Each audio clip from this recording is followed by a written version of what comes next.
saya Julia Jelika Wijaya. Saya adalah siswa dari SMA Santo Yosef yang duduk di kelas 12 MIPA nomor absen 12. Di video ini, saya akan menjelaskan mengenai penerapan sistem koloid dalam pembuatan mayonnaise. Sebelum kita menggali lebih dalam mengenai topik ini, ada baiknya kita mengetahui sedikit lebih dahulu tentang apa itu koloid. Nah, koloid itu adalah campuran antara dua zat atau lebih yang tersebar secara merata dan ukuran partikel terdispersinya antara 1 sampai 1000 nanometer. Sedangkan sistem koloid adalah bentuk campuran yang berada di antara larutan dan suspensi. Apa sih bedanya koloid, larutan, dan suspensi? Larutan itu adalah campuran yang bersifat homogen, yang berarti bahwa ketika dia dicampurkan, dia tidak memiliki endapan dan warnanya jernih, sehingga dia tidak bisa disaring. Terus ada suspensi. Suspensi itu adalah kebalikannya dari larutan.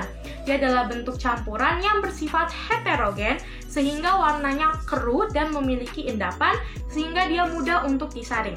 Nah, koloid ini, seperti yang sudah kita bahas sebelumnya, dia berada di antara larutan dan suspensi, yang berarti adalah dia campuran yang terlihat seperti homogen, namun warnanya keruh, tapi dia tidak memiliki endapan. Dia bisa disaring, tapi harus menggunakan alat penyaring yang khusus, karena dia lebih susah untuk disaring.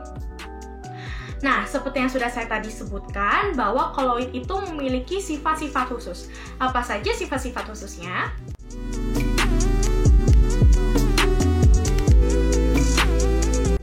Sifat yang pertama yaitu efek Tyndall. Efek Tyndall adalah efek penghamburan cahaya oleh partikel koloid. Contohnya, ketika kita memproyeksikan gambar dengan menggunakan proyektor, lalu ada asap rokok yang melewatinya, maka gambar yang dihasilkan akan menjadi kabur dan tidak jelas.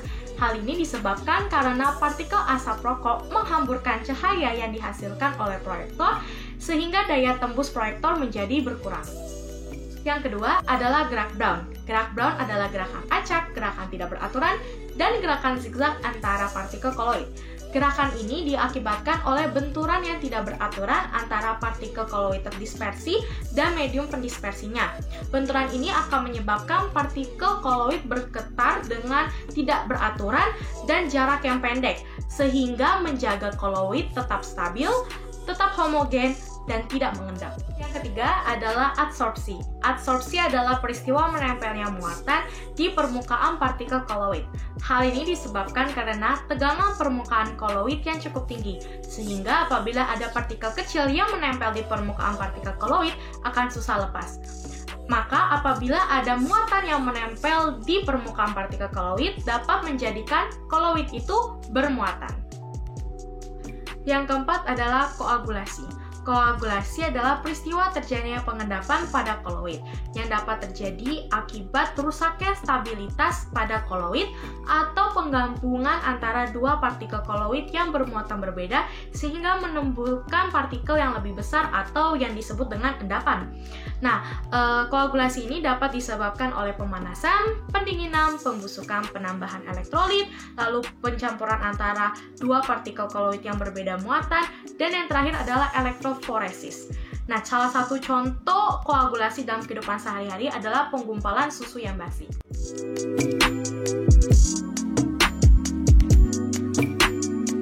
Nah, berdasarkan fasenya, sistem koloid dapat dibedakan menjadi fase terdispersi dan fase pendispersi. Berdasarkan kedua fase ini, jenis koloid dapat dibedakan menjadi 8, yaitu padat-padat menjadi sol padat, padat cair menjadi sol cair atau sol, padat halus dan gas menjadi aerosol padat, cair dan gas menjadi aerosol cair, gas dan padat menjadi busa padat, gas dan cair menjadi busa cair,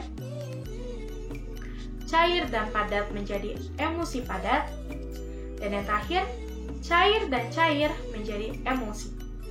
Salah satu contoh emulsi adalah mayonnaise. Nah, mayonnaise inilah yang akan kita bahas lebih lanjut. Bahan-bahan yang diperlukan untuk membuat mayonnaise adalah setengah sendok teh gula pasir, 200 gram minyak sayur, 2 sendok makan air lemon, setengah sendok teh garam, 1 butir telur, dan juga kita butuh blender untuk mencampur semua bahan.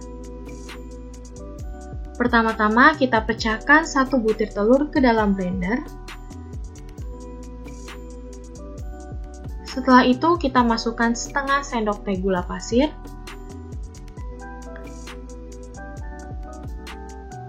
lalu kita masukkan setengah sendok teh garam, dan juga 2 sendok makan air lemon.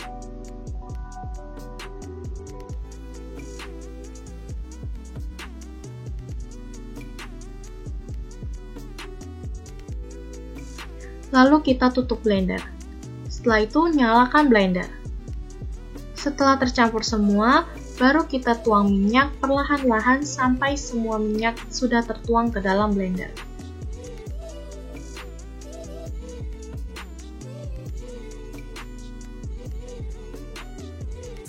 Setelah itu tutup kembali blender. Ketika semuanya sudah tercampur, matikan blender dan mayonnaise siap disajikan.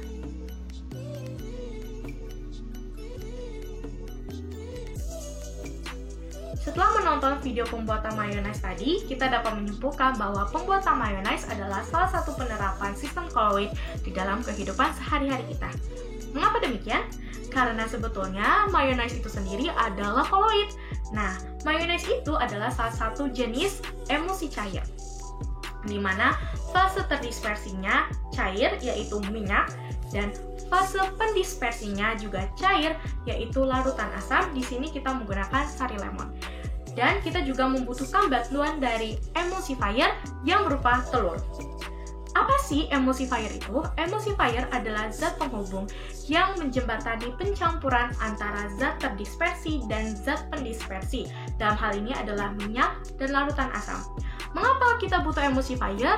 Karena secara alami, minyak dan larutan asam tidak dapat bersatu begitu saja, sehingga kita membutuhkan telur yang memiliki tingkat kesukaan terhadap minyak dan larutan asam, sehingga mereka dapat mencampur dan membentuk emulsi cair.